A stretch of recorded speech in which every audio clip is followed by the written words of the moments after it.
A little over a week ago, on the 7th and 8th of October, StockCharts.com hosted another epic ChartCon event. I hope you had the chance to watch the presentations live. If not, make sure to catch the replays, even if it were only to catch the keynote talk of trading legend Larry Williams or the interview with godfather of technical analysis, Ralph Acampora. Watch the interview conducted by his cousin, Jay Woods, and hear about Ralph's journey in life and technical analysis.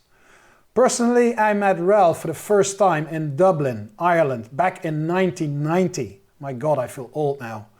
When I attended my first technical analysis conference. By the way, on that very same event, I had a drink with John Murphy, the John Murphy, the man who wrote one of the Bibles of technical analysis, who unfortunately could not make it to this year's ChartCon event. Little did I know that 32 years later, I would be working alongside John Murphy at StockCharts.com and present at the same event as Ralph Acampora and Larry Williams. Even with 30 plus years experience under your belt, you feel humble between those two legends. It was a privilege to hang out with those guys and all the other presenters at ChartCon for 2 entire days. The downfall was that I traveled back on Monday the 10th of October, which prevented me from recording Sector Spotlight. So here we are, back on track. Markets made some wild moves in the past 2 weeks. Stocks broke below and returned above important support near 360, 3600 in the S&P. The US dollar remains strong and Bitcoin continues to hover above that major support level near 18,000. Hello Sector Watchers, welcome to the show. This is the 148th episode of Sector Spotlight for Tuesday the 18th of October. Recording it on Monday the 17th. My name is Julius Kempenaer and I'm presenting to you from Amsterdam in the Netherlands. We're going to take a fresh look at the updated RRGs for asset class and sector rotation. Ladies and gentlemen, this is Sector Spotlight.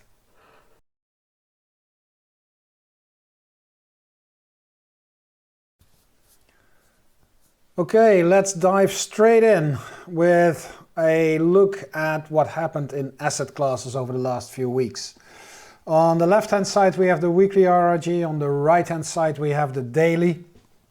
And if we start at the left hand side, we see that it's kind of distorted by the move of Bitcoin, which is inside improving, rapidly picking up relative momentum, moving to the right, but still at very low RS ratio readings. So I'm gonna toggle this one off and rescale the graph to see what's going on.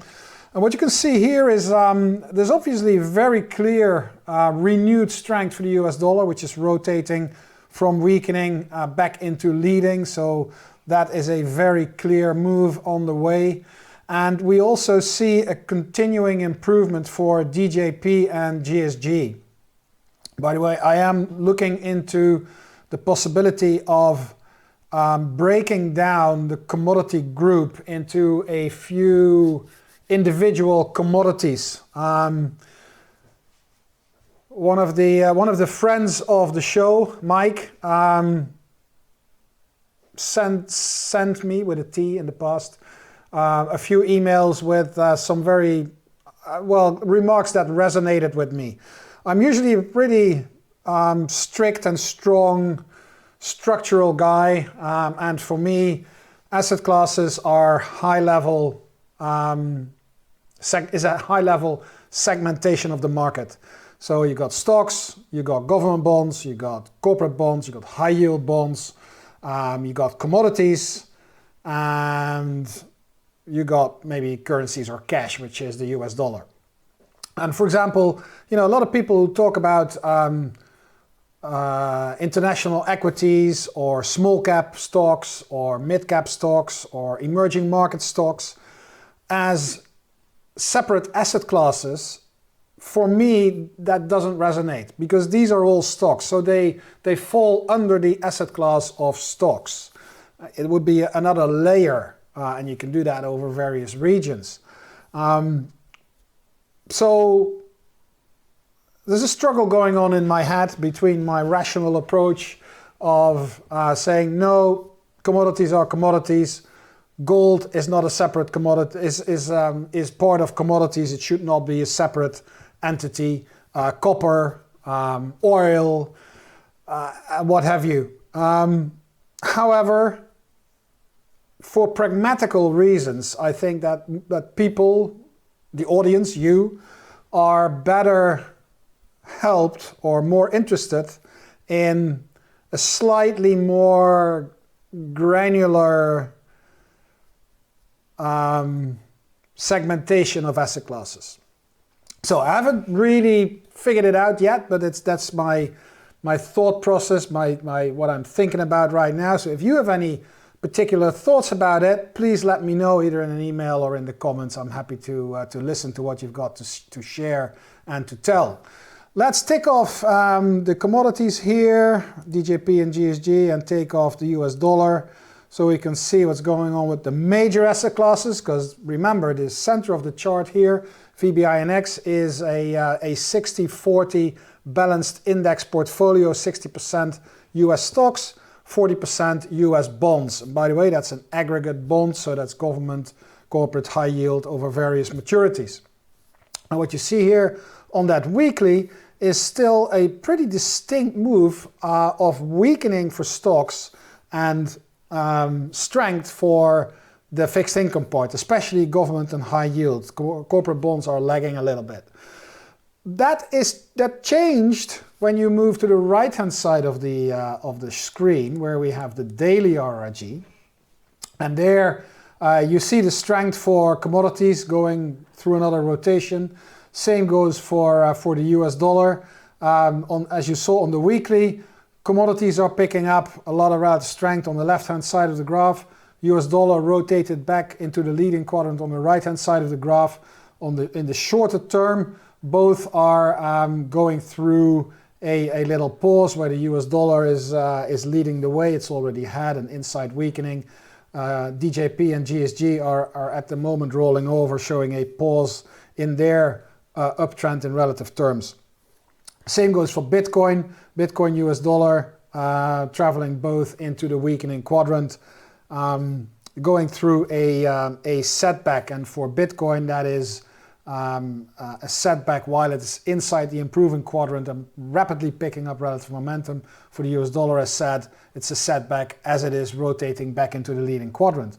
If we focus on what's going on with with stocks versus bonds, and again, I'm going to tick off these asset classes here and fit it on the screen, then you can see, and that's not strange with a very strong move on Friday and follow through of today, that SPY is picking up, stocks are picking up inside the improving quadrant, and fixed income over the last at least 2 days, and government a little bit longer, are losing relative strength and relative momentum.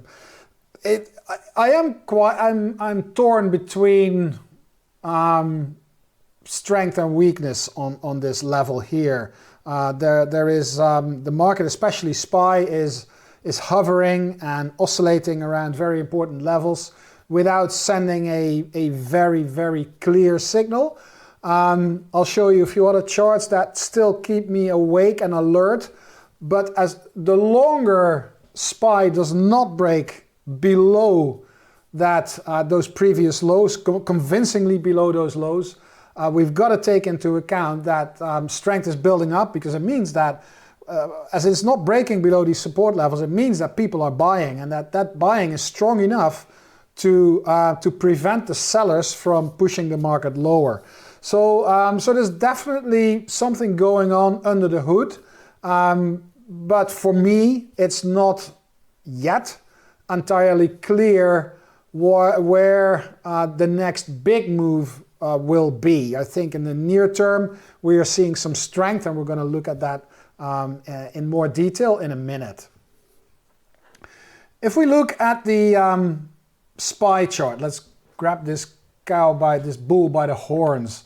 This is the weekly chart of SPY, and as I said, we in my intro we broke support and we immediately returned back above it. So that 348 low that was seen last week, and as you can see on the left hand side, my cursor is hitting right here. That's 347.10, and the low is 348.11. That's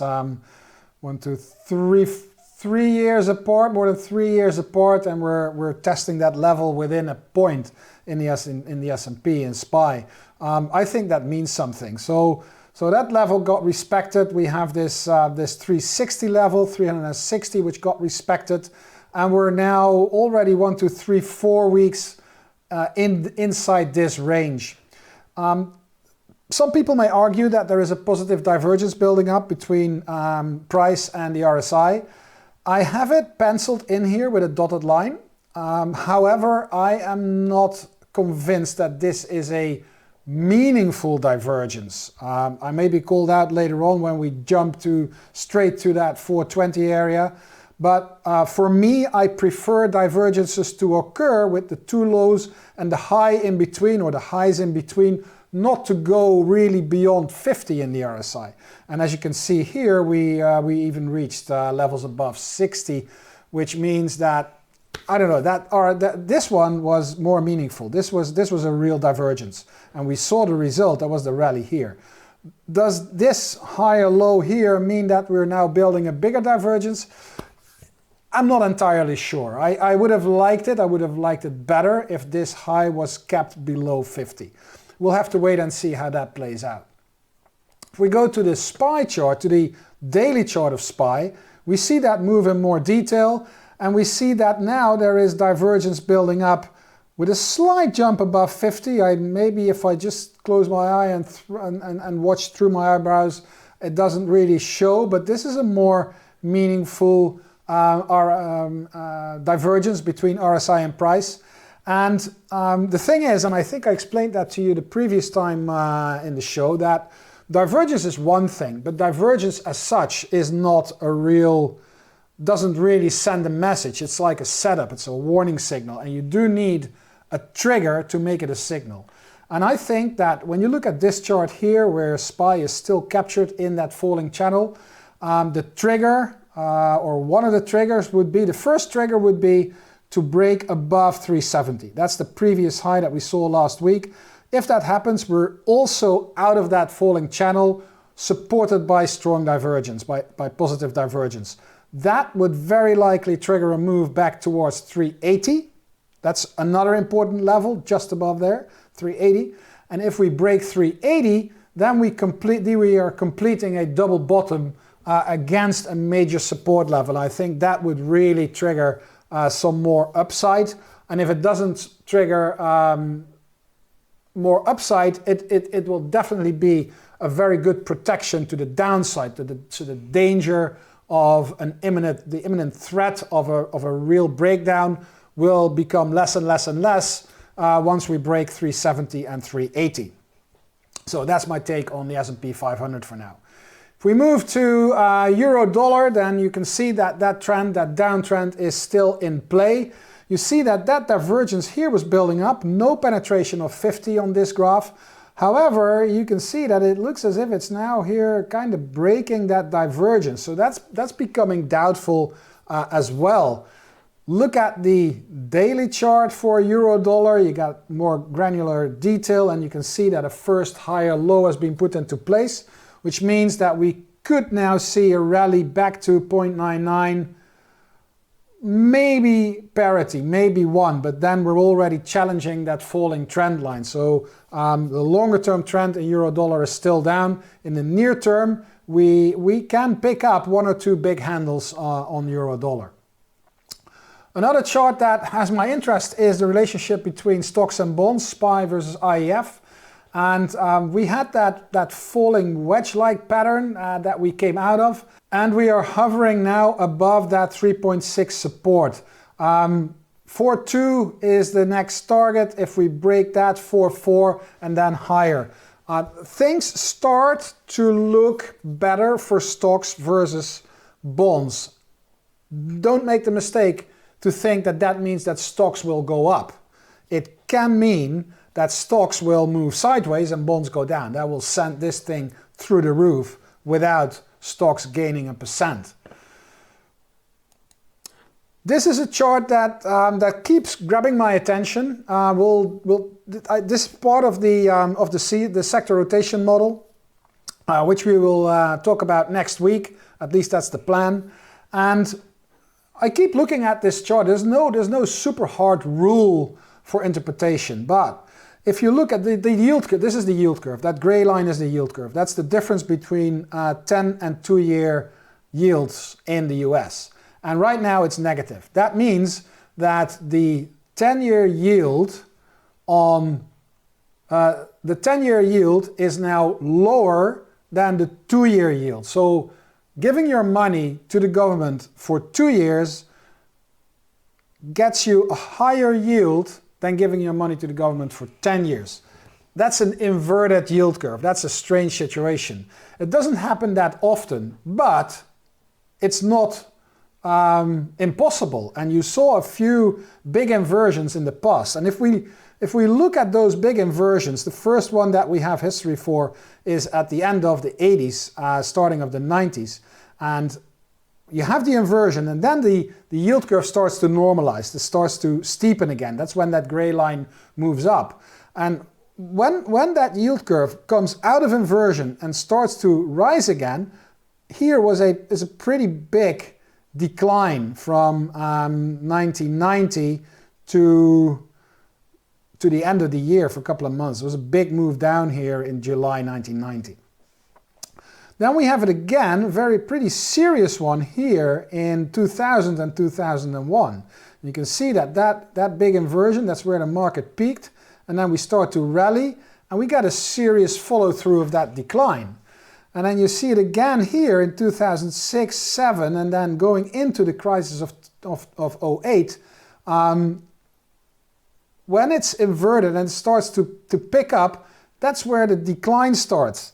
And we had a little inversion here in 1919, 2 years ago, and we had the pandemic dip, if you wish, when it started to rally. But now we have this massive divergence, which is around 48 pips negative, and we have that initial decline. So I am watching this chart. What's going to happen when that yield curve starts to pick up, and we get a situation that we saw here in end of 2007, and a situation here at the start of 2000, and maybe even here in April 1990. That is something that prevents me from being all-out bullish on stocks right now, because I think this is an important chart. We need to keep watching this. Now, quickly finish off the asset class segment with Bitcoin. That 18K level is getting more and more important. We have a bit of divergence building up here. And if we look at the daily, then you can see how long that 18,000 level is in play already. We punched to 25K on the upside. Right now here, I think in the near term, Bitcoin could go to let's say 20K, 19.9 something, 20K. Next level will be 22.5, and the upper boundary of that range is around 25K. For Bitcoin, it may not be much. If you're really trading Bitcoin, this could be a very tradable move.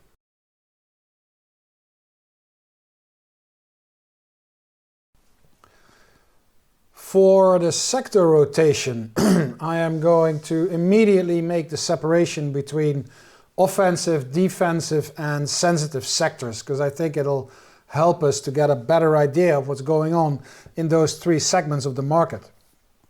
Here you have two RRGs, the weekly on the left and the daily on the right. And these are the cyclical, these are the offensive sectors.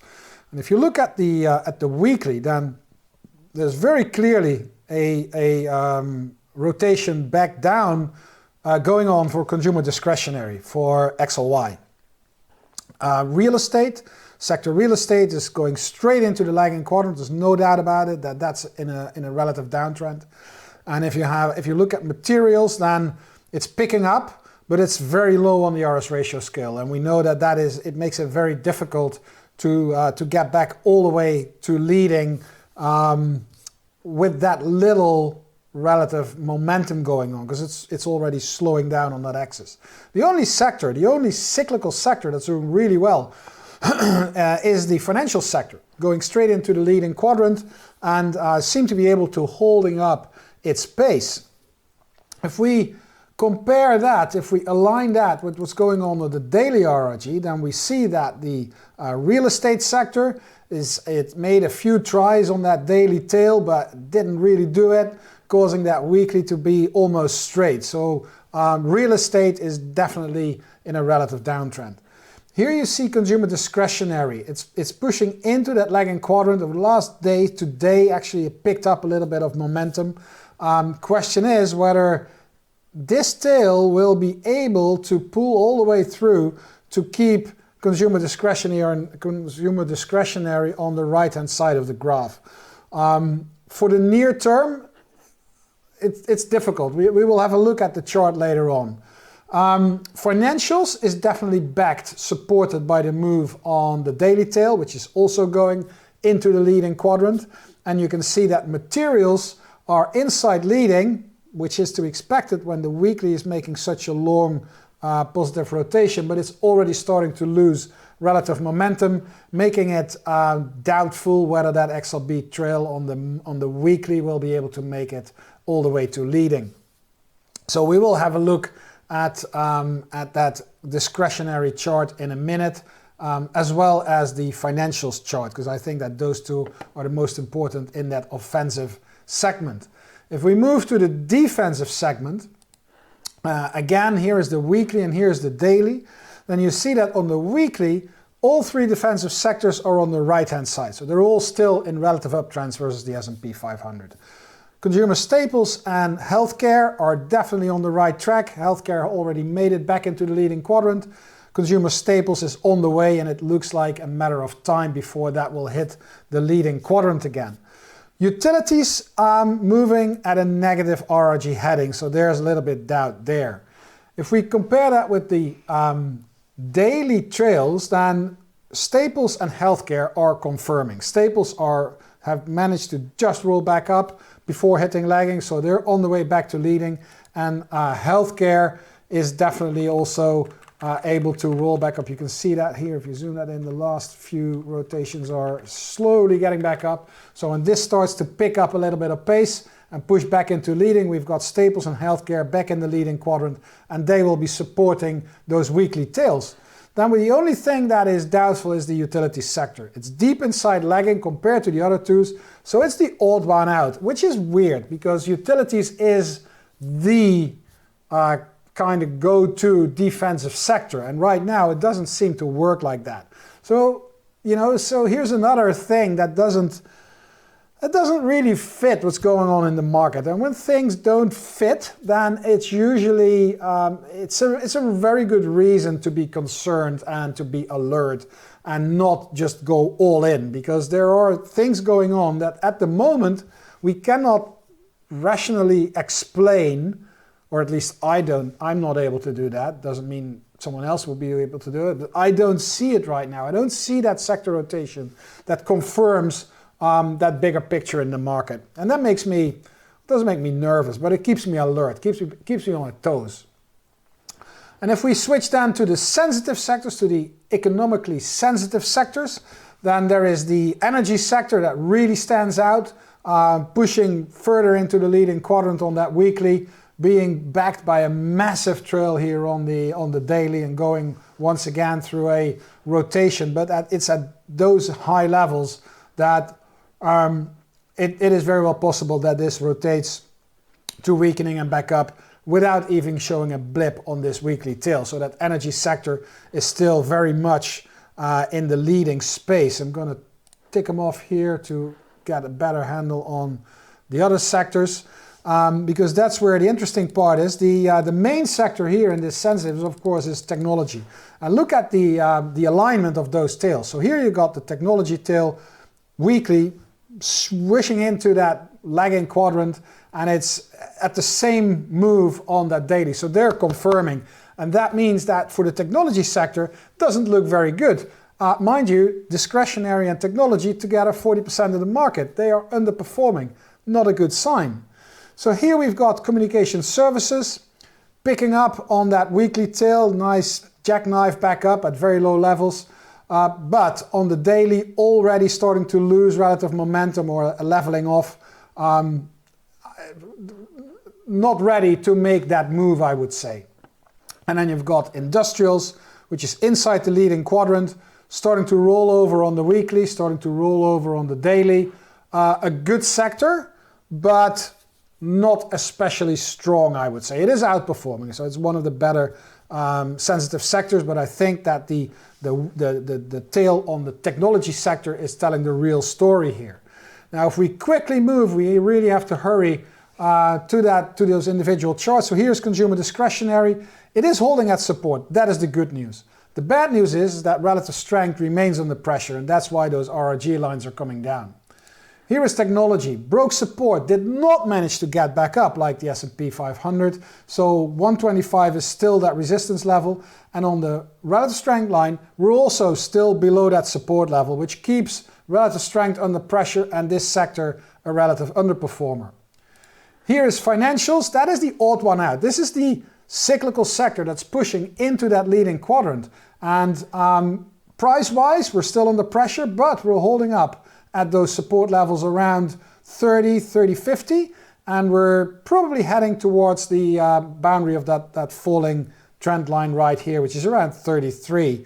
Relative strength still has some way to go until it reaches that resistance level. And then we have utilities to wrap it up with, and that is really the odd one out on the defensive side, because we have a pretty big double, you could call it, maybe it's a double top if you really want to look at it like that. But it's breaking support, and it's breaking support on relative strength and sending the RRG lines down. So that's the big picture in terms of sector rotation, with technology and financials going the other ways, making it quite difficult to read the bigger picture in the market right now. Stay very, very careful, I would say. And that's it again for this week. Thank you for watching. Please remember, Sector Spotlight airs every Tuesday from 10:30 to 11 a.m. Eastern. Looking forward to seeing you again next week, same time, same place. Hey, Grayson Rose here with StockCharts. Thank you so much for watching. I hope you enjoyed that video. If you did, consider giving it a like down below, maybe leave us a comment, and if you're new to the channel, you can subscribe at the link up above. We're gonna bring you daily content from an incredible collection of technical analysts and financial experts.